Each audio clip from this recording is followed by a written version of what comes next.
Well, we're doing something absolutely new today. As opposed to my preaching a regular traditional type of sermon, we're going to actually have a candid conversation dealing with the whole topic of grief and trauma and dealing with the aspect of mental health in light of the coronavirus.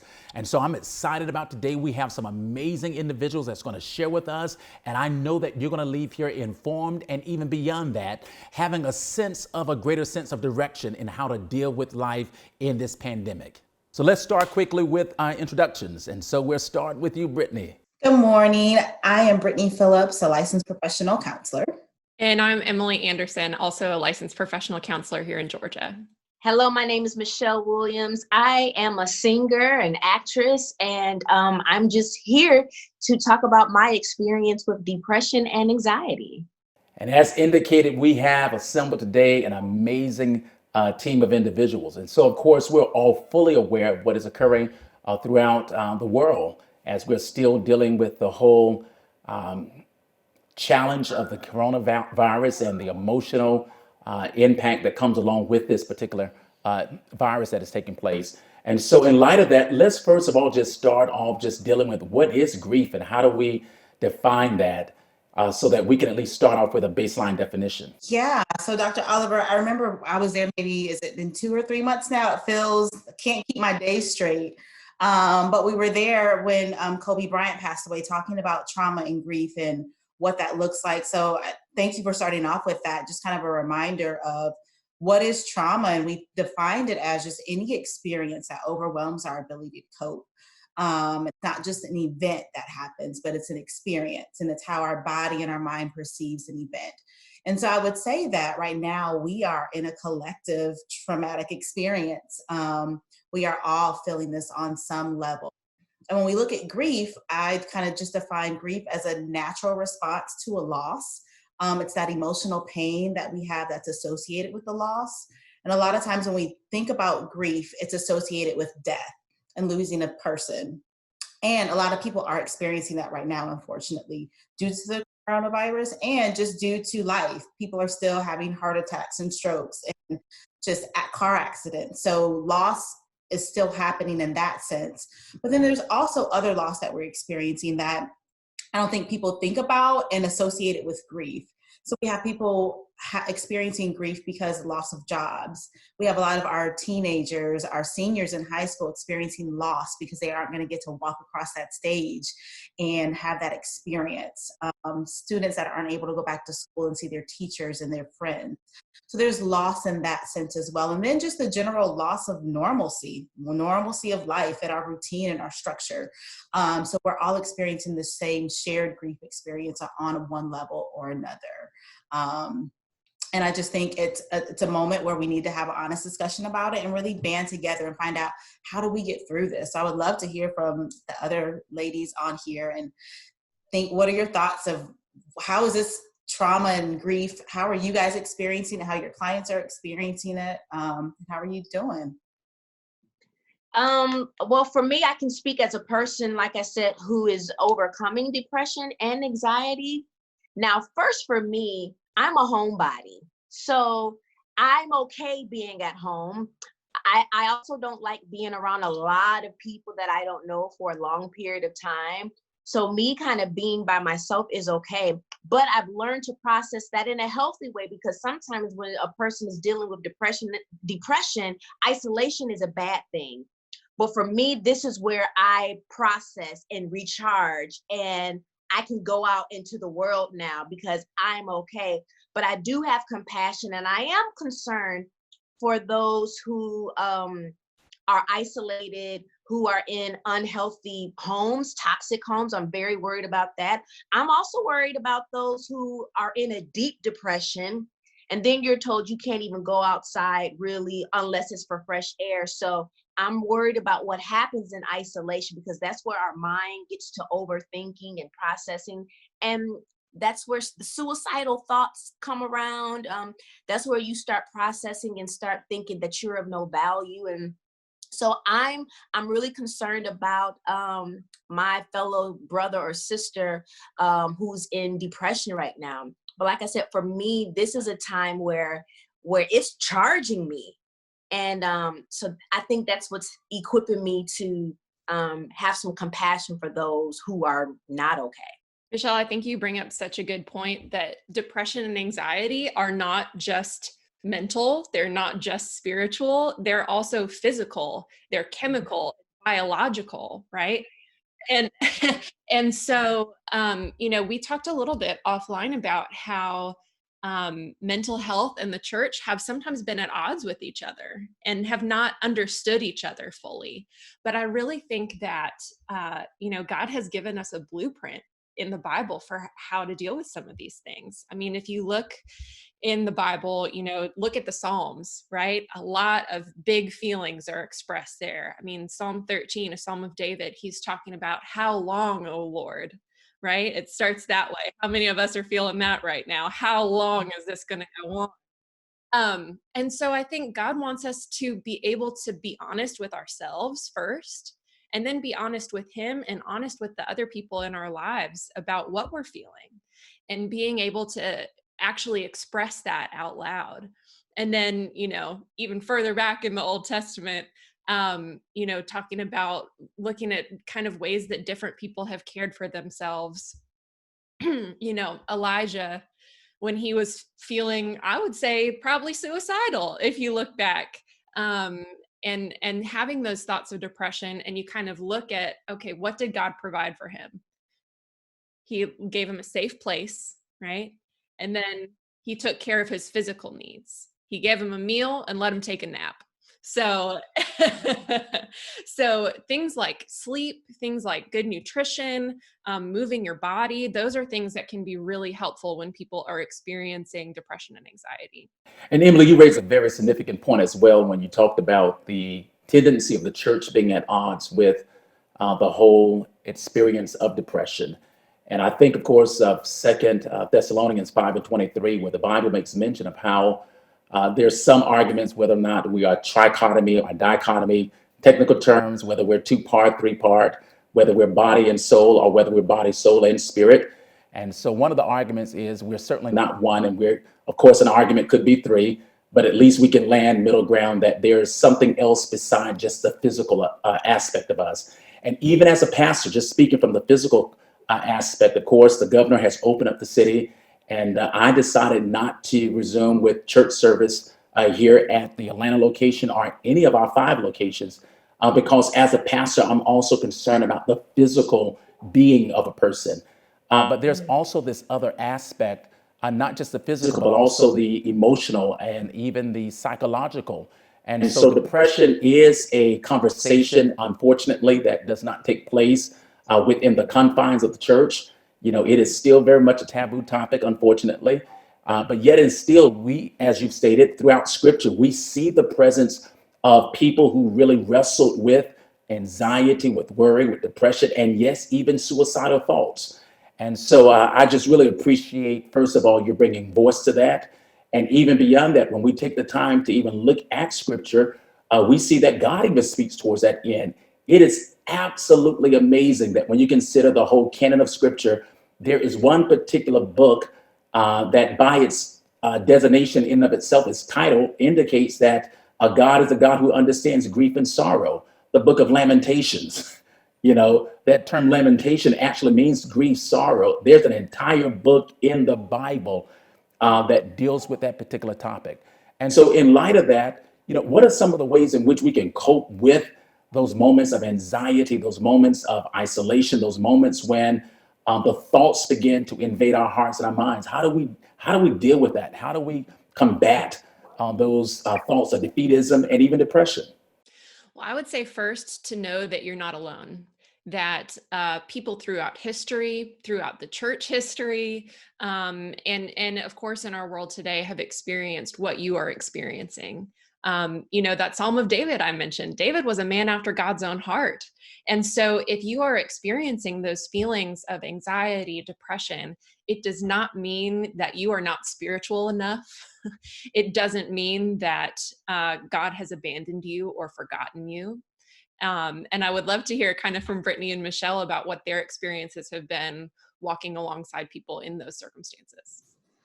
Emily, I thought you brought up a good point, because I hear a lot, especially from clients that are Christian, they get messages that I'm experiencing this depression because I'm not praying enough, or my spiritual life isn't up to par or where it needs to be, or maybe I just need to go on a fast or something like that. And things are great to build us. But I also caution to say that I wouldn't say that that's the reason for your depression. I think we talked about earlier how it can just be a chemical imbalance, and maybe you need some medication. Maybe you need to see a psychiatrist to find out and do some testing.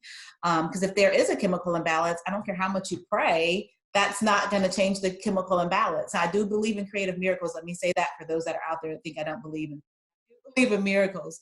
But just like if you got a diagnosis of diabetes, you're not just going to continue to eat pound cake and fried chicken. You're going to have to change your diet along with that prayer. So yeah, those practical steps of, okay, let's reach out and call and get with a therapist and get with a psychiatrist and find out, do a complete assessment of what's really going on with my body, what's really going on in my life, looking at all of my stressors. Sometimes depression could just be situational. And if we remove certain stressors, oh, now we've bounced back. That was just a bad situation or a bad time. But yeah, I'm gonna toss it over to Michelle and see what you have to say. Well, that's so good, Brittany. As you were saying, people are flooding you with messages saying, well, maybe I'm not praying enough. Maybe I didn't fast enough. I hate that when you're feeling sad, one of the first places you go to is, what did I do? You know, God is not punishing you, you know, but at the same time, I do believe that it depends. You know, there can be consequences for actions, and sadness, regret, shame, a little guilt can be one of them. But if it begins to linger too long, I do believe that it turns into something else. But I just want to encourage somebody out there, if you are feeling sad, don't feel like depression is a punishment, because it is not. Like you said, it's chemical, situational. Guess what? It's even seasonal. When the seasons change, when it gets cold outside and gray outside, you can be depressed. But I just want to say that for me, I believe what I've begun to do is just notice that this does not last a long time. This is going to be over soon. And you literally just have to almost cheerlead and pat yourself and say, you're going to make it through this. You're going to make it through this. There are goals that we still have to accomplish this year. I do not believe that all is lost. And people might, if I tell that to people, they're like, girl, you're crazy. Do you know what we're going through? But I'm sorry, I have to speak opposite of what I see and what I feel is going on. Like, no, we're going to make it through this. God, you brought me out before. You're going to bring me out again. Let me ask, when do you know when you really need to seek out for help? What are some of the indicators that this is beyond just a mild, ordinary, seasonal type of experience, but this is something that is a tad bit more acute? What are some of the triggers that indicates that? Sadness that just gets so heavy. Responses. For me, when my responses began to become out of character, you begin, and guess what? Depression, anxiety, or any other mental illness like being bipolar. Now, you have to be diagnosed with that. But when you begin to lose relationships, jobs, and opportunities that you've been praying for simply because of your responses, it's okay to go get some help and see what the root of that is from. Yeah, I would piggyback off of that. And like she said, if it's impairing like your daily functioning, if you're not able to go to work and meet your basic hygiene needs, care for your children, it's impairing those major functions of your life, then that's a huge red flag that, man, this is more than just sadness. This is actually impairing my ability to perform at work, perform at home, be a mom or be a father. I'm having more conflict. Like she said, it's my responses are out of character for what they normally are. And it doesn't just flip flop. Like, it's not like one day you're fine, the next day you're not. It's a slow build. So you might not notice the changes. So you need to check in with the people around you. If your wife or your husband is complaining, if your kids are like, oh God, here comes mom, let me go in the room, I don't want to be around you anymore. That's a sign that, like, okay, well, what am I doing different, or what's going on with me that nobody wants to be around me when I come home? And now I'm kind of stuck in home together. So things are intensified just because we can't get out and we don't have that normal routine like we used to have. So there may be a little bit more conflict in your home just because everybody is on top of each other. Clergy confession. And so it's a safe place. I can somewhat relate to that. The past couple of weeks being at home, at least a month and a half, for the first week or two, I really found myself somewhat on edge. The kids walking heavy. I'm downstairs in the basement trying to work. And the youngest one, Charlie, 6 years old, has the loudest stumps in the room. I'm like, would you please stop? And I think a lot of that was dealing with the pressure and the burdens of pastoring the church, the displacement of the members, and the church being shut down, and all of that stuff was just caving in at one time. And the biggest question was whether or not, this is going to come to an end anytime soon. And if so, how do we emerge from this? And so I say that to say that even pastors and preachers, even people, quote, quote, of the faith and of the cloth, have moments in which we go through anxiety and worry and have those moments of even depression. And so I think it's just something that we as members of the body, we got to be willing to embrace that and be willing to talk about it. Wow. Thank you, Dr. Oliver, for saying that and letting people know that you are a pastor, one of the most revered and respected that we know. And for you to say, this is how I've been feeling, I hope that it opens up the door for other people to say the same thing.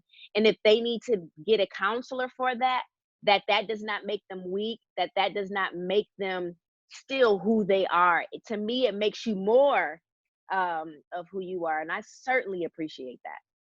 I keep a CPA, a counselor, and an attorney always on call.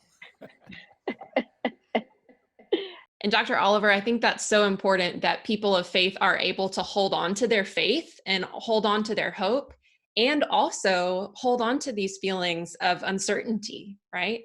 And I think that's such a sign of mental health when people are able to hold both of those things. I mean, even going back to the Psalm that I mentioned, Psalm 13 starts with David saying, "How long, O Lord?" and being honest about those feelings. And then that final stanza starts with, "And yet I trust in your unfailing love." Yeah. And so being able to acknowledge that these feelings exist, I don't think we do ourselves any favors when we try to push those feelings down or pretend they're not there.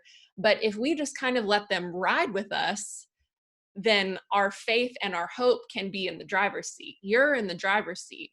And just kind of letting those other feelings hang out and just acknowledging that they're there, I think is a sign that we can be a more integrated person. That's incredible. I want to Emily, piggyback listen. off of that. Oh, sorry. I want to piggyback off of that, Emily, because you used a word that I think that we don't use a lot. And it's a simple word. It's a 3-letter word. You said "and." How many times we use the word "but"? That's another 3-letter word. But if we just kind of flip-flop those words, so many times we'll say, somebody asks you how you're doing, like, "Oh, I'm a little down today, but I'm blessed and highly favored." And so you can just erase the first part of what you said. Right. But what if we change, like, you know what, I'm a little bit down today, and I'm still hopeful that things will get better in the future. Discounting that feeling, we can acknowledge and honor that space, but then also, like you said, have that hope and say, and I just use that word a lot, and I kind of catch myself. Sometimes I'll be talking to Trent and I say, but, and then I'm like, wait, and so I want to acknowledge what he said and how he's feeling, and let me add how that made me feel. So instead of saying, you said this, but let me tell you how I feel. It's like, no, Trent, Right. I hear what you're saying. You feel this way and you feel that. And when that happened, I felt a little bit disappointed. But I just want you to know that my "and" outweighs yours. I'm just playing. The interesting part is it's in the Psalms. I think it's Psalms 56 or somewhere of the sort, where it says, "When I was afraid, I trust in God." What is interesting about that verse is that on one hand, it's owning the true feelings of being afraid. It's not denying the feelings. It's not dismissing the feelings. It's not just, stuffing the feelings down in the attic or in the basement of one's heart, but it's owning the feeling and saying, hey, I was afraid. Just recently, I had the opportunity to do a devotional with one of the local nursing homes here that is dealing with a lot of its members, of course, dying from the coronavirus, and even a lot of those who work in the nursing home being infected by it.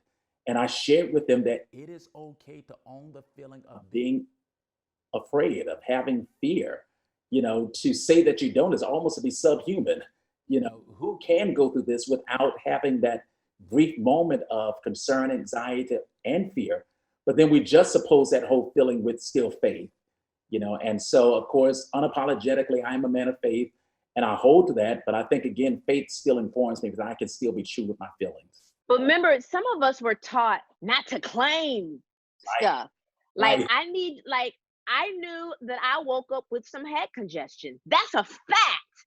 Yeah. I am not going to sit up here with symptoms and say I'm not sick. No, you are. And that's okay. Right. I'm not sick with corona, saints. It's allergy stuff, congestion and sinus pressure. Let's get that, because I said sick. I'm not sick. But it's to let people speaking to owning it. You're not going to go to hell if you acknowledge that you're sad, that you're anxious. I need you to say what it is and be honest. And I know I'm hopeful we're going to get through this. I'm feeling anxious, like you said, and we are going to get through this. I like what you said about acknowledging it, because so many times when we have those feelings and when we don't acknowledge them, what it does is we hide it. And so when things are hidden, then they're in darkness. And then what happens in darkness? We don't bring it to light. I had a therapist tell me once, because I was scared to speak something out because of that same thing, Michelle. Wow. I don't want to say it, because if I say it, I'm gonna give life to it, and then it's gonna manifest, and I don't want that to happen. And she was like, you can speak it out. She's like, this is a safe place. She's like, what you keep hidden and in darkness, that's what Satan can use. He can use that breeding ground of secrecy and shame, and it can build up in your life. She's like, but when you speak it out, then you bring it to light, and you take it to the Lord and say, God, I am scared about this. And when you take it to him and place it at his feet, and you bring that to life and light and say it with him, it's not like it's going to manifest itself, but you're bringing it out of that dark place, out of that dark corner of your heart, and saying, Lord, this is what it is. You have to help me with this, because I don't this moment. Come on. So yeah, I think that's so important about speaking it, bringing it up. That's not meaning it's going to bring it to life, or I am speaking it over my life, but I'm taking it out of this dark hidden place, and I'm bringing this God and say, or my therapist, God and my therapist, and saying, this is what it is. How do I get through this? So in light of all of this as well, how do we deal with the whole aspect of self-care? How do we care for ourselves, as we're going through all the stuff that we're facing in the world today? Well, I would say that caring for yourself is not selfish.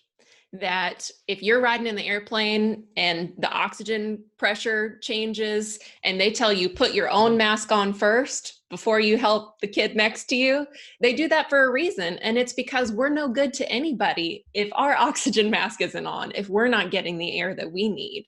And so I think it's actually a way to care for our families and care for the people around us when we're able to care for ourselves. Yeah, I use an analogy with my clients a lot because it's personal for me. So I don't know if you're the type of person that when you're driving, you wait till your car gets on E to fill it up, or if you're the type of person that fills it up at halfway. I'm definitely the person who wait till the light comes on, and then I know I still got another 15 miles after the light comes on. So that's me, and Trent hates it. But just think about that in terms of your self-care. If you wait till you're on E to start to refill yourself up, it's going to be more expensive. It's going to cost more to fill you up. It's going to take more time to fill up, versus if you notice yourself at halfway, oh, let me go and refill my tank now. Now it's going to cost the price that it would have. It's going to take less time. I'm going to get it done faster. So we have to continually checking in with ourselves to say, okay, where is my gas gauge? Where am I? Am I 3/4 of the way full? Okay, I can do something. What can I do to get myself back up to full? Maybe it's just spending some time alone, taking a walk. Maybe it's engaging in some deep breathing or meditation.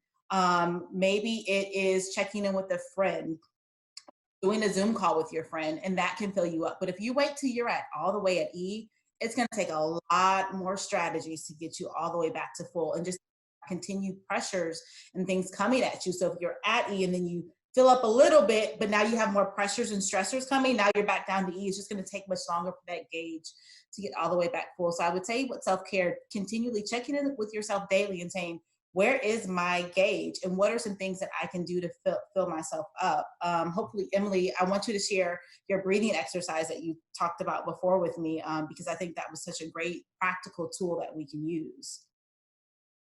Sure, yeah. And this is something that they teach Navy SEALs, first responders, firefighters, people who are in these acutely stressful situations. They actually call it combat breathing. And it's something that I use. It's something that I teach my clients sometimes to use when they are in those moments where they just need a second of focus and refreshing. And so if you think about a square, kind of like I'm in now, if you can go up one side and breathe in for 4 seconds, go across, hold for 4 seconds, go down and breathe out for 4 seconds, and then hold for 4 seconds, and then repeat that cycle. So breathe in, hold, out, hold for 4 seconds, and do that square a few times.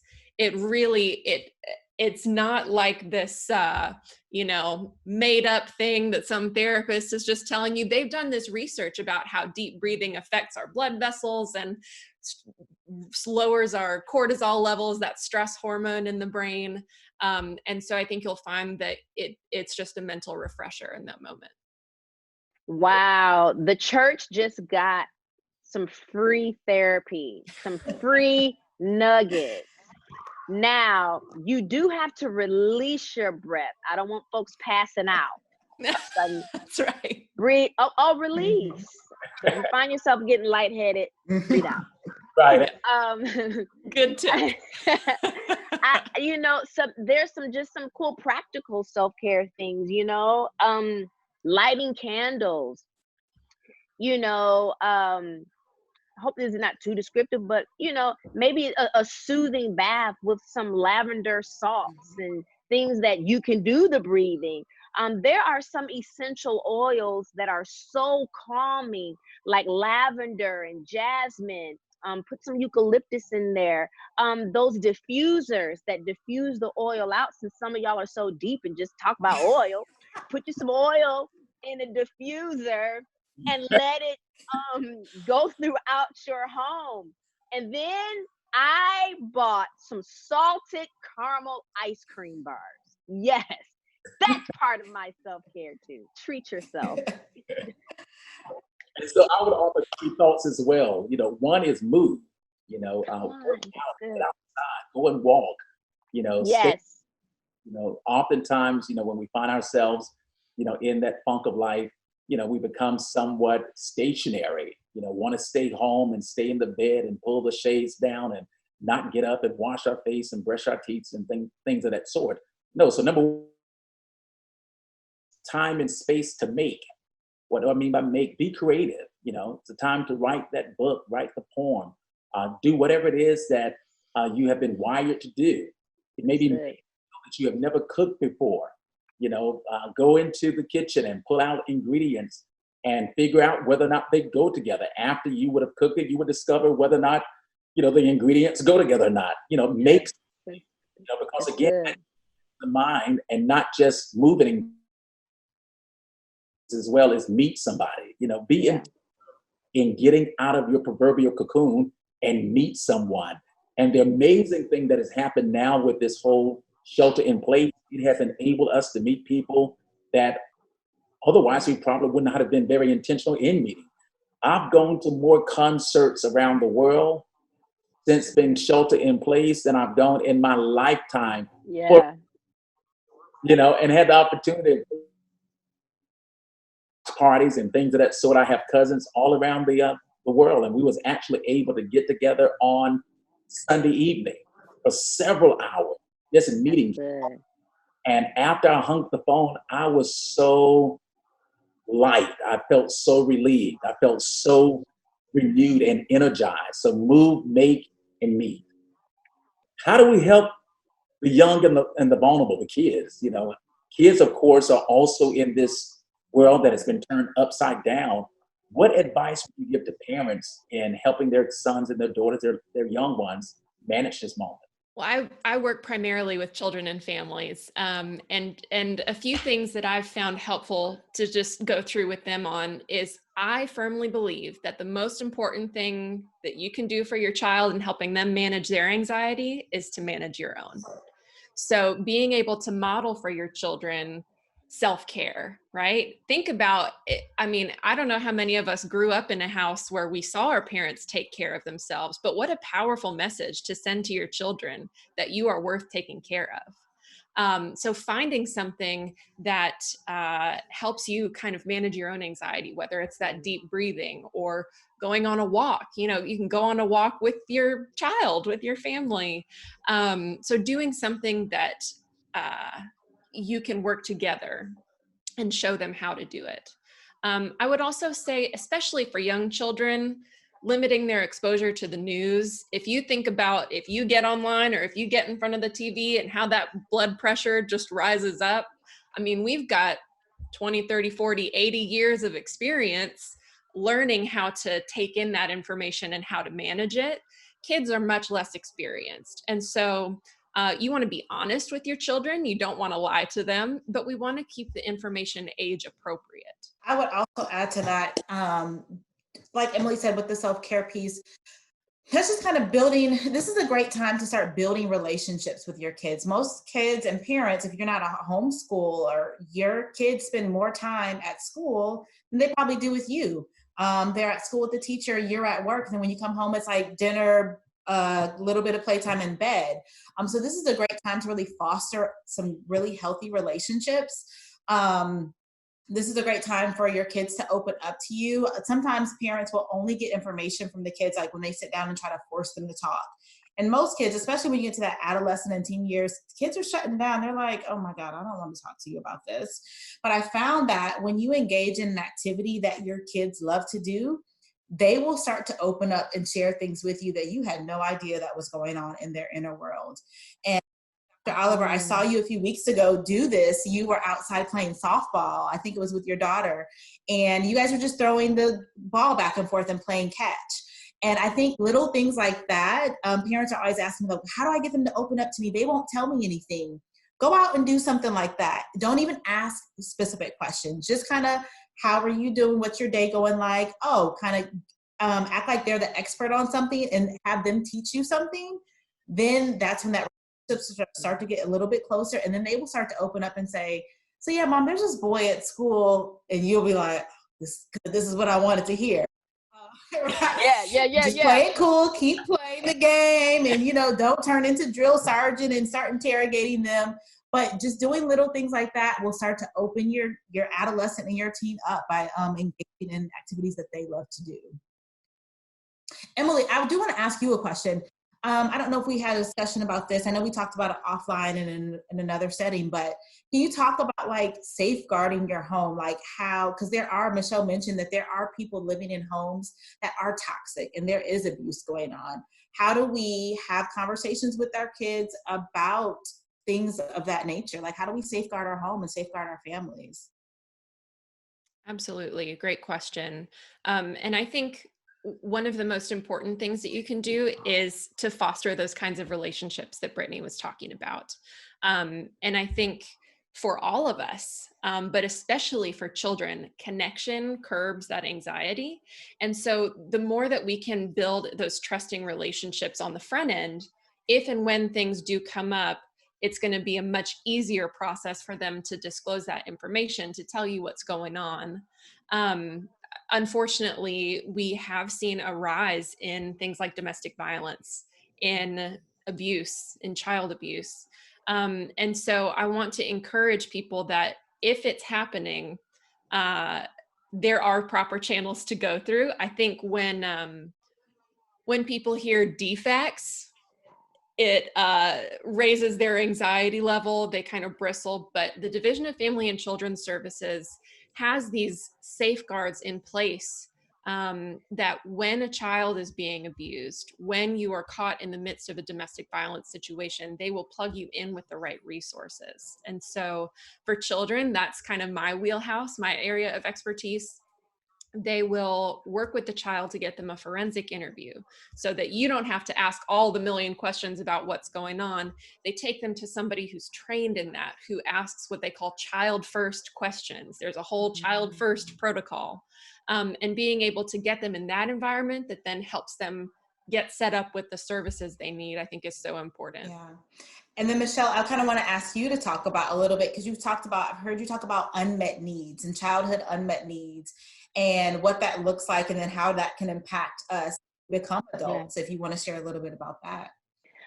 Yes, I discovered really unmet needs about a year ago. And if you are an adult, right, and you find yourself responding maybe like a 12-year-old in certain situations, you're pouting, you're having temper tantrums when faced with a disagreement. Well, I found out there are some unmet needs there. A child has 10 emotional needs that must be met as a child. Some of those needs are attention, affirmation, respect, comfort, security. And so when you don't have those needs met as a child, you'll find yourself as an adult, those symptoms start showing up. So if you did not get affirmation, you might find yourself not consistent. You don't have confidence in making good decisions. If you didn't get attention as an adult, you might find yourself having inappropriate responses with the opposite sex. There are so many things that I have learned. And I've also learned that now as an adult, it's too late for some of those needs to be met through your parents, because you'll find out, okay, my parents are set in their way. Yes, you can talk to your parents about it. As a 40-year-old, I can talk to my almost 70-year-old mom and dad about things, but they're kind of set in their way. So I've learned some of those needs that I needed to be met can only be met now through God pouring in his love to me, and so that his love just flows through me. I want to be so filled up with God's love that what I'm filled up with is what's pouring out of me. Awesome. I think that's very insightful to know, because even when you was going through that list, a lot of those things that you have indicated, as a 46-year-old man, soon to turn 47 next week, I still have those needs. Yes. Oh, you still will. It's just a matter of where do we find the fulfillment of those needs, or how does that work? As far as finding the fulfillment of those needs is, now that as an adult, say you didn't get those needs met, now we're expecting our partner, our spouse, our friends, or our boss to even fill those needs. Now you're looking for your boss to affirm you. Well, now you're going to have to start knowing, okay, I did not get affirmed, so I used to feel like I don't have any value. Well, first of all, we know that that's a lie. You have to know that when you did not get certain needs met, there are going to be certain lies that you believe. Well, I'm not of value. I'm a bother to people. Well, I'm not smart. The world is unsafe around me. You have to know that a lot of those things are lies. So first of all, recognizing that lie, renouncing that lie and say, no, I do have value. And then being honest with your spouse and telling them certain needs that were not met, and just practice getting those needs met. When you tell your wife, ooh, honey, I saw you do those squats the other day. Woo! Or you might have made her coffee and she's going to say, honey, thank you so much for making me coffee. You know how to start my day. To me, that starts some good affirmation and some good things building. And you can even start it with your children. Oh, man. Oh, you threw that ball. Man, look at that curve in that ball. Woo! Affirming, so that when they grow up, they'll go into certain situations with the confidence that they need to thrive. What is so amazing is how there is something so redemptive even in the pains, and even in the things that we went without during a particular stage within our lives, and how God can even utilize those painful experiences to become the platform of our ministry. Yes. Oh yeah. A lot of a person's ministry was birthed out of some pain. Absolutely. You can still make progress through pain. You can still find your purpose in pain. Pain can also propel you right to where God wants you to be. So use your pain. Now, from a healed place, begin to teach from your pain. You don't want to still be in pain and bleeding on people either. You want to kind of get that under control. But I do believe progress and can be made through your pain. Pain does not have to identify you. It does not have to be your identity. You don't want people to be like, oh Lord, here comes angry Michelle. Oh Lord, here comes sad Michelle. Oh Lord, here comes depressed Michelle. No, you want to be able to talk about it and say, no, I've overcome some things. I am human. I've experienced abuse, but I've also inflicted some of that same abuse. So you have to be honest and call those things out and change those behaviors. You really can. The latter parts of your life do not have to be filled with pain. You do not have to live with those traumatic responses anymore. God can really heal. You have to do the work. You have to seek some help. And guess what? While you're doing the work, I even saw something that had spoken so many times to where I've been, is that healing is going to hurt worse sometimes than the actual pain that you're trying to get healed from. You got to face it. You have to face it. So there are some of those, you can be so big and bad while you're telling somebody else off, but you don't want to confront that same pain. So I'm going to need you to use that same energy that you would use to tell somebody off, use that same energy to do the work. That's good, Michelle. I see that with a lot of clients that will come in, and they're coming because there is some trauma that they want to work on. And in the beginning, it's great. They're having revelations and like, ooh, aha moments. But then when we get to a certain point where we're really digging into what happened and going back to some childhood trauma, suddenly they stop making appointments. They don't. And that's a normal response. I do want to say that avoidance is a normal trauma response. Running can be a normal trauma response, but at a certain point we have to say, no, this same pattern isn't working for me. I notice that I'm still going through the same loop. Let me go back. And if you're working with a trauma-informed therapist, they will know how to gently guide you through that process. It's not going to feel comfortable all the time. It's not going to feel good. You will leave some sessions not feeling your best. You may feel a little depressed, a little sad, a little bit angry, like, God, I'm never going to get out of this. But just know when you're feeling that way, you are doing the work and you're making progress. Yeah. I know you guys have seen like the Instagram thing, like progress doesn't look like a straight line, like we're going up. Progress is this. It's like a roller coaster. We're making all kind of U-turns, backflips, and does seem like we're going the wrong direction, but movement is progress. So no matter if it's backwards, it's movement. It means we're making progress in some regard. So, ooh, that's so good. Yeah. That's and I so think, good. If you think about mental health, like you think about physical health, sometimes you might go to a workout or be with a trainer that you might be real mad at sometimes because they're making you do things that feel uncomfortable, but it's the same process. It's about building those muscles. So mentally, if you think about, if you're not used to confronting certain things, if there's a new skill that you're learning that is opening up a place inside of you that you're not used to going, it's like when you work out and you're like, I have muscle sore that I did not know existed, right? And so it can be the same with mental health too. It's getting that thing out that hurts. When you get a splinter or you step on some piece of wood, man, trying to get it out, it hurts. But when it comes out, you do all that screaming, no. When it comes out, what do? You be like, oh, that wasn't so bad. Right. Yeah. You're like, oh man, oh, that feels good.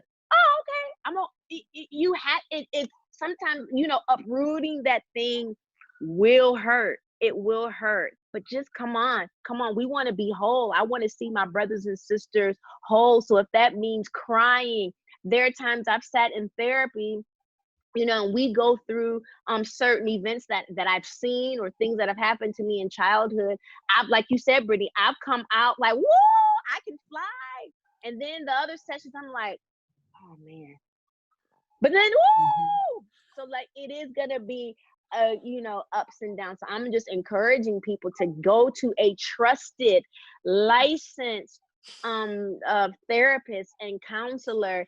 Dr. Oliver, I'm sure you've had so many people come to you with things that could be out of your sphere. So it's like from as far as like really clinical issues, and so just even encouraging pastors, Rolodex is definitely not 2020. Rolodex, that shows how old we are. But to just have resources to say, hey, I know you're dealing with this. I'm not putting you off. I'm not rejecting you. I will stand in faith with you and I will pray for you. But I want to send you to Emily. I want to send you to somebody like Brittany, So pastors and clergy that are watching this, try to write down and find some resources of trusted therapists and licensed counselors that you can send your members to. And Michelle, you're so absolutely right.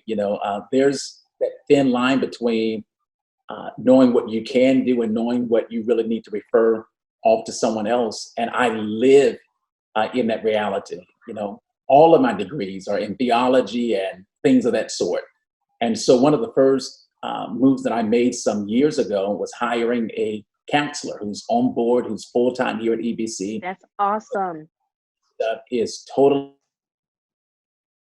sphere of knowledge. And even furthermore, I also recognize the fact that I don't have the time to walk on the journey with the person. And I think it is somewhat, malpractice to start something that you can't finish.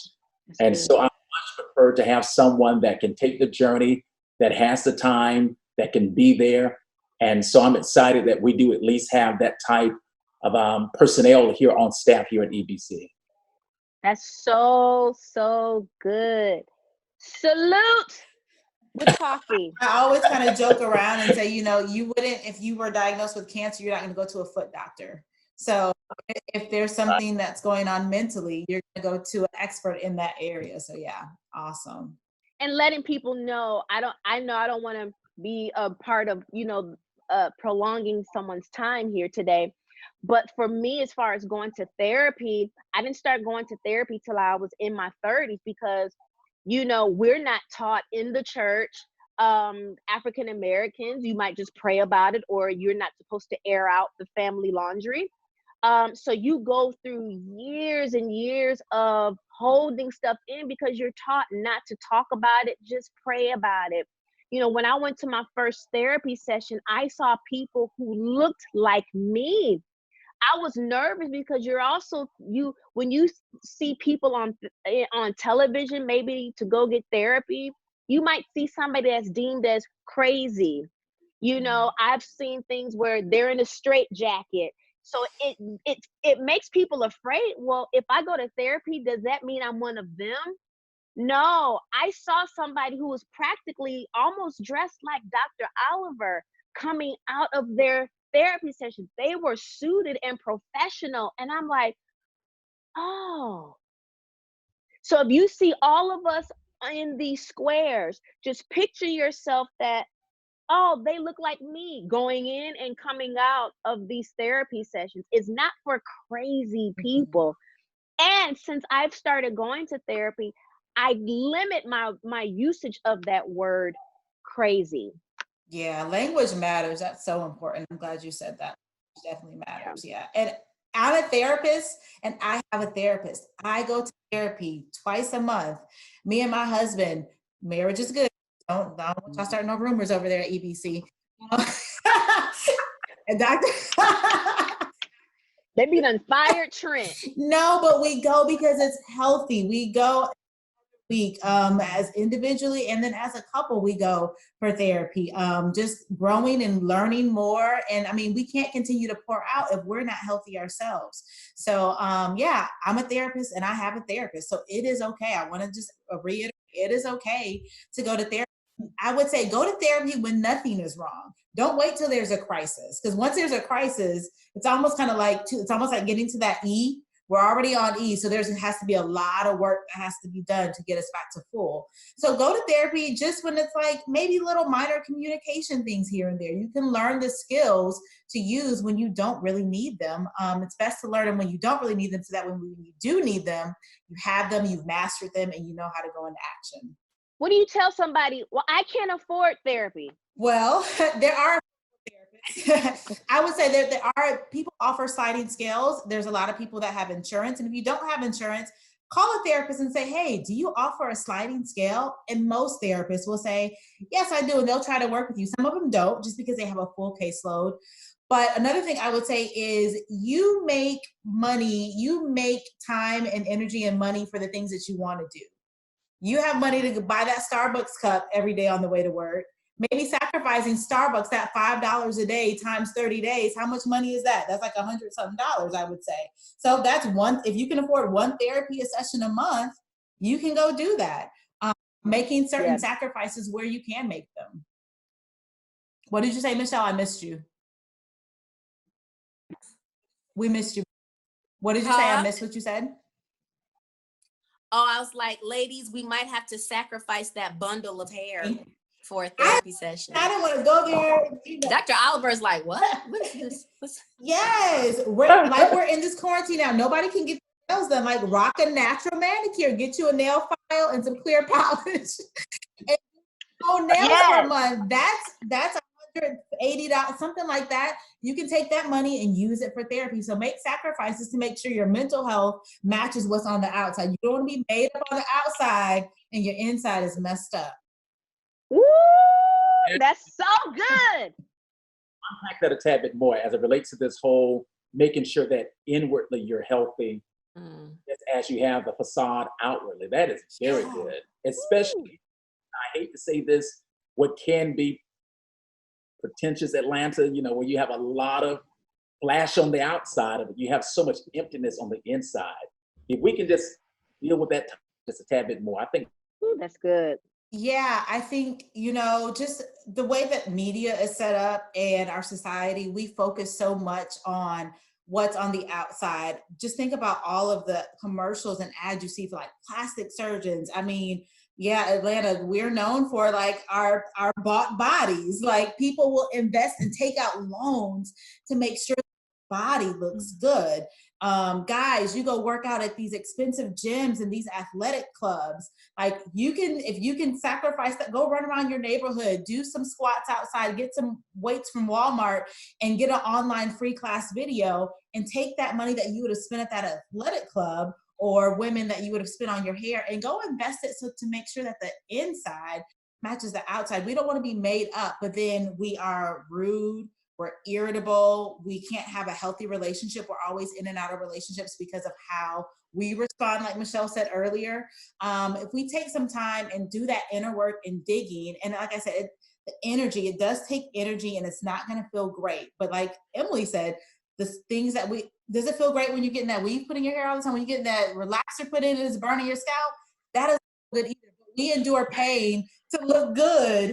And so we need to endure some of that emotional pain and go through that so that we feel better. Go ahead, Michelle. Now listen, ladies, we supposed to went natural. No more perms, no more relaxers. Oh my gosh. You know what? When you are walking around and like you said, the aesthetics of you look so good, but what's inside of you is dirty, it's filthy. So what's on the inside of you is what is going to come out of you. You don't want to be so beautiful, but like you said, you can't maintain relationships. You can't even hold a job, but you look good. So it's literally about how can I get the inside to match the outside. That is going to take getting some prayer and counseling. And guess what? Even how you start your day and your morning. Are you starting your day and your morning out listening to inspiring music, inspiring podcasts, while maybe, while you're curling your hair? Fellas, while you're taking the clippers, and cutting your hair, do you have your AirPods in listening to something inspiring yes, therapy is amazing, but therapists love when we can walk in their office and they can see, oh, you're growing. Oh, there's a light about you. There's some glow about you. What have you been doing? You have been doing some of the work as well. So I really think it's so important. And you don't have to wait like me till you're almost 40. Start it all in your teens and then and into your late 20s. So that when it's time for you to go out into the real world after college and to enter into relationships and become a parent, you're as healthy as you can be. Now, even while you're getting healthy, after you've had children, after you've gotten married, and after you've gotten that good job, things will happen. But because you've done the work at an early age, maybe you can go back and recall some of those ways of how to respond in a healthy manner. You can do all the therapy, but crisis is still gonna come. Your kids are still gonna get on your nerves. You're gonna get that phone call that little Johnny hit little Ray Ray in the head. How are you gonna respond? Things will happen. Still, even after you become whole and healed, things are gonna happen. You said two things I kind of want to piggyback on. So one, getting in therapy early. I always encourage parents. They're like, oh, I don't want to put my kids in therapy. I don't want them to be labeled, or they're not that bad. And I don't believe kids are bad. Let me say that. But that's what. Oh, you found out your kids are bad in this Right. quarantine. You sure did. The teacher was right. The teacher was right. Putting your kids in therapy is not a bad thing. Like giving them a space where they can feel safe and learn some new coping skills and techniques. So when they get angry at school, they're not tearing up the classroom. They're not getting into fights. Helping them know, how do I manage my emotions? Helping kids identify emotions. Now, parents, you can play a part in that too by modeling, like Emily said, and expressing when you're angry. That might be a good time for you to look back at yourself too. Like when I'm angry, how do I express my anger? Because if Johnny is screaming and yelling and hitting people, then what am I doing at home when I get angry? Am I screaming and yelling and hitting people? Get upset? They're probably just modeling and reflecting the behaviors that they're seeing at home. So it is okay to put your kids in therapy and help them learn some new skills and develop that safe outlet where they can talk about, because there may be some things that are going on in their inner world that they can't express. With kids, we do what's called play therapy, because I can't sit and talk to some 5-year-olds. We can sit and have a verbal conversation, but a kid's first language is play. That's the first thing that they learn to do. So that's their primary language of how they communicate to us. So a play therapist will look at, and they'll get in there and they'll play and they'll do different things like sand tray and use little figures or use puppets, and kids will play out things that are going on in their inner world that we may not pay attention to. And while you're at home, down and play with your kids and see what comes up. Let your kids lead. Like ask them, instead of directing your kids, say, I wonder why that guy is over there with that guy. I wonder what they're doing. And just kind of get curious about their play, asking questions. I noticed that you chose a red ball. I wonder what that's about. And getting curious about that, they'll kind of start to talk about, you'll kind of hear a lot of their imagination. But if you do that over time, you'll kind of start to notice things. We look at themes of like, oh, their play is really aggressive, or, oh, their play is magical and it always has a happy ending. I wouldn't say do go into too much interpretation of what that means. That's kind of the therapist's place to do that. But just getting curious and building those relationships with your kids would be great. And another thing Michelle said I wanted to go back to is starting your day. That's another practical thing to do. How do you start your day? And I've become very intentional. I do not click on social media before 12 noon. I will not take in news or social media. I'm going to read a book. I'm going to do my devotion. I'm going to listen to inspirational music. And that really sets the tone of my day. So when I do click on social media or I do turn on the news, my well is filled up with so much and positivity that no matter what happens, it's like, okay, I can handle that. That hit didn't hurt so hard. But if I'm waking up the first thing, picking up my phone and scrolling, I'm already setting my day up for God knows what. Because I could read something and it can throw my entire day off. So starting your day intentionally with certain things is a really great self-care tool to implement. I was just going to say, to sort of bring those two things together, I think one thing that's hard about getting into those habits is what gets rewarded is what gets repeated. So if you are spending all this time and money, beautifying your outside, and people are affirming that in you, that's probably what we're going to gravitate towards. That's what we're Wow. going to spend our time and our money on. Yeah. But if we're doing the work, sometimes those results aren't as immediate, right? As doing our hair, getting lashes, or whatever it is that we're doing. So thinking about who you're surrounding yourself with also, and what they're going to affirm in you is important. And I think that's also true for your kids, that what gets rewarded is what gets repeated. And so if your child, maybe they're doing 10 million things that are driving you up the wall, especially when you're all in the house together right now. But if you can just notice when they're being patient, when they're taking care of their little brothers and sisters, when they clear the table, make the bed, I was raised that you don't thank children for doing those things that are expected, right? But think about how much it means to you when a boss says, you know what, I just really appreciate the work that you put in on this project. How much more motivated are you then at work to put time and effort into those things that get rewarded? And I think it's the same with our kids. So good. Yeah. A lot of times we give attention to those negative behaviors.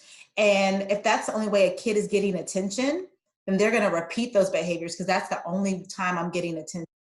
We start to shift the focus to, like you said, there could be 10 million things that they're doing wrong. Don't mention it. But the one time that you catch them doing, and I always tell my parents, catch your kid doing something good. Doing that one thing and make a big deal about it. Like just go, oh my God, can you, look at that. You are so intelligent. Look how kind that was of you to do that, and make a big deal about it and watch how they light up. And then they'll continue to do things like that to get that attention and get that respect. Well, I want to acknowledge that parenting in the midst of a pandemic is stressful, especially for if you are an essential worker and you're having to find new childcare when school is out of session. If you are at home with your children all day and you're used to having a little bit of a break, it's so easy for our emotions and our kids' emotions to go places that they haven't been before. And so I think a good tip for parents before you have those interactions with your child is to take a moment and check in with yourself first. And really, I mean, I make it a physical thing, put my hand on my chest and say, what am I feeling? What am I about to bring to this situation? What emotional needs need to be met in me in this moment? And then think about what are the needs of the child right now. Maybe they're acting out, like Brittany said, if it's a cry for attention, or maybe it's that they're bored and they are looking for something to do. And maybe they're choosing an activity that we would not be pleased with, right? And so then thinking about, okay, how can my need for this interaction and my kids' need come together in this moment? And I think a really powerful tool for that is naming your own emotions, modeling that for your kids and saying, listen, you need to know that I'm frustrated right now, and explain why, and allow your kids to help name their feelings, especially for younger kids. This is a skill that is going to serve them in every relationship. If they can actually verbalize and name, like we were saying earlier, what their feelings are, you can get real explicit with it. You can print out a feelings chart with different faces and have them talk about what the different feelings mean. But if we're able to name something, we're able to tame it. Yeah. And so, like Mr. Rogers said, what is mentionable is manageable. So if you can help them mention and name those feelings, then that opens the way for a conversation that is going to be genuine, that you get what you need out of the interaction, which is maybe stopping them from doing whatever behavior it is. And they're also going to have their needs met in that interaction. That's so good. And as a child I grew up in a household where that would be considered talking back, right? But when it's like, just shut up and do what I said, right? Don't talk back. But I found myself as a child wanting to articulate some of those things. And then when you're kind of shut down, when your voice is shut off, you will grow up feeling like you don't have a voice and what you have to say does not matter. So I'm not telling parents what to do, but to piggyback on what Emily is saying, definitely allow your child, I would say within reason and respect, because where we learn where there's a tone, there's a stone. It's like, okay, I'm gonna need you to check your tone, but allow your child to say, well, mommy, that hurt my feelings when you said that. Then you go, I'm sorry, darling, I was frustrated. And that solves everything. But allow everybody to have that space and grace to say what they're feeling. And not every child is talking back. There are some children who are just articulate and who just like to talk and who want to be in conversation with their parent. I think that's so important, Michelle. And I think grace is in order all around. Yeah. For parents to have grace for their children and for children to have grace for their parents and know that they are just human too, right? If there are teenagers watching, I didn't realize my parents were human until I was in my 20s. Right. And so being able to extend grace to yourself and to each other, I think really helps in all of those family interactions. That's right. Yeah. Could I also ask, how do we handle this whole pressure of being sheltered in place? I'm used to a 9-to-5 job, and now, and I'm, standing at the window, looking out like a sad puppy, wanting to get out, and just the pressure begins to build up, not so much between parent and child, but between the partners, husband and wife. How do you manage this? I would say creating some type of routine and a schedule can be helpful. That will give us kind of a sense of normalcy. Routines and rituals, they give us that sense of safety, and it kind of makes us feel like, containment. Okay, this is happening now, and I know what's going to follow next.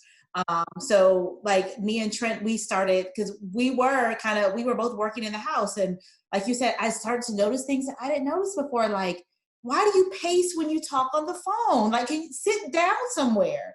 And that get on my nerves. Like, you're just pacing back and forth, all up and down the stairs. Sit down and have a conversation. So we started doing this thing, and it was his suggestion, and I thought it was so awesome. So every morning we ask each other, what are your intentions for today, and what are your expectations? What are our own intentions for the day, and what are we expecting of ourselves and of each other? Having that in the morning kind of has just transformed things, and having that routine and schedule, saying, okay, I have a call at 11, at 3, and at 5. What time do you have your calls? Okay, I'm going to be in the office. You can be in the bedroom. And just kind of setting that structure so that way in the moment, we're not bumping heads and having these arguments. And then creating intentional time for yourself as a couple. Saying like, okay, work stops at this time. Because being at home, it's kind of like work can go on. There is no like, oh, well, let me just do this real quick. Oh, it's 8 o'clock at night. Let me send this email. But making yourself a structure and a routine, just would if you were at your 9 to 5. If you leave work every day at 5, stop working on your computer every day at 5 and get back to home duties. So creating that intentional time together to say, okay, every night, Trent and I, we started taking walks, and that's just kind of our routine. We take walks, and that's just been a beautiful time in the evening where we kind of reconnect and let the day go, and we don't talk about work and talk about things, but we really focus on us. So having that routine and structure, talking about what are your intentions for the day, what are your expectations of each other for the day, and kind of sticking to that and creating that intentional time. Well, I'm just a single woman just looking at my feet saying they need to be painted. So I have nothing to chime in with. Speak to the singles if you don't mind. Well, I don't have it. No, I'm just playing. And that's the thing is you're when you're looking at social media, everybody's hashtagging quarantine bae. I get to be with bae. But like Brittany said, if they're really honest, they're discovering things about their partner that maybe only a coworker would see, because you're at work 9 to 12 hours a day. So by the time you get home, you're having dinner and you're going to bed, and that's it. But for me, it's being single right now, it's an amazing time. Yes, do I wish that I could be with a friend, and hang out and travel? Absolutely. But right now, if you're single and no one else is in your house, guess what? That's a blessing. That's a gift of time that you have to get that work done. You know what I mean? And yes, I am human. And it's like, man, I wish I could be married. I wish I could hang out and take my walks around the neighborhood with my boo. But guess what? I can't. And as you said, it is what it is. Make it a joyful time. Because guess what? There are going to be some divorce rates, that are going up at this particular time. So don't idolize what you think somebody else has. Right now, take this time for your growth and your healing. God is so good that this time can be intentional if you let it be intentional. Right now, I'm just minding my business, trying to get certified to teach on healing the heart. And I have nothing but time to do that. And so for the singles, I would just encourage you to, do that inner work, and don't make other people's relationships or the idea of a relationship your idol at this time. So let's conclude with that. Let's give some tips or tool or some word of encouragement to someone who's. So Michelle, we'll put you on a hot seat. Tip, tool, or word of encouragement. Well, I just want to encourage somebody out there that what you're feeling is okay. I'll just start out. No one is, I pray that you felt that this was a safe place to kind of go inside yourself and ask yourself how you are feeling, and that I encourage you, just first tip, it is okay to be honest with how you are feeling. No one here will judge you. And I'll kind of piggyback off of that and just say it's okay to not be okay. It's okay to say that you're not okay. And it's okay to feel what you're feeling. I just want people to know, don't try to change what you're feeling. Just acknowledge what comes up, accept it, and then use some of the tips and tools that we've talked about today and start implementing them one by one. Don't overwhelm yourself with trying to do everything at once, but pick one thing. You say, okay, I'm going to do this one thing. It's either I'm going to maybe try that deep breathing exercise Emily talked about. And the key with that is practice it when you don't need it. That's the time when you want to. When you need it, it's almost too late. It's like, oh wait, what does she do? Breathe in, breathe out, breathe it, hold. Like, what do I? No, practice it when you're calm, when you're relaxed, when you don't really need it. And that way make a practice out of it. So when it comes time to go into action and use it, it's a routine and a ritual. You already know what to do. So that would be my takeaway for today. That is a good one. I would add to that in this period when we're all in isolation to some degree or another, that it is all the more important to find creative ways to connect with somebody. I believe that it is not good for us to be alone. And so if you can, like Brittany and Dr. Oliver mentioned, setting up a Zoom call with your family if you can't physically be in the same space, finding creative ways to play games over Zoom, or to do something engaging and with somebody that you feel safe checking in with, I think is a really powerful tool, and something that has gotten me staying sane through this time of relative isolation, and just finding that person that you can be safe with. And I will conclude, similar to what you stated, Emily, I think finding some sort of ritual, some sort of tradition. You have really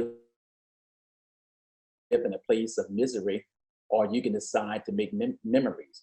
And so as it relates to my household, I've decided to make memories. And so I yesterday went to Lowe's and purchased a bunch of garden equipment and things of that sort. And I know nothing at all about planting anything.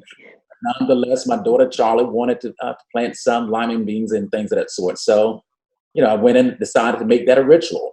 And every weekend, without fail, since the whole shelter, barbecue. Last weekend, of course, it rained all weekend almost, and yet and still, I went outside and did the barbecue thing, because that is a tradition that we decided to make. What's your address again? And write it down. Oh. The craziest thing that I did this weekend, I still can't believe that I actually did it. I decided, I had gone about 2 weeks without a haircut. And so I decided that I was going to go and buy a set of clippers just to cut, trim down the other chin. And so I had this craziest idea. Wouldn't it be neat if I allow my girls to cut my hair.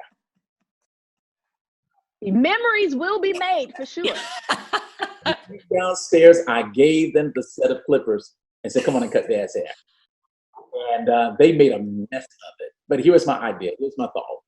My hair will grow back in less than 2 to 3 days. I mean, I can cut a ball in about 3 days. I have a shadow, cut of hair on my head. And so the thought was, I can live with 3 days of embarrassment for a lifetime of memory. Wow. They are still living with the memory, Daddy let us cut his hair. Yes. Make memories, maximize the time that you have. It is what it is. So take advantage of it. And last statement, this too shall come to pass. In the Bible, whatever, of course, we're dealing with and facing, there is a moment in life and in time wherein it will come to pass and it will come to an end. So hold on to that. God bless. And thank you all so much for being a part of this conversation. Thank you, Dr. Oliver.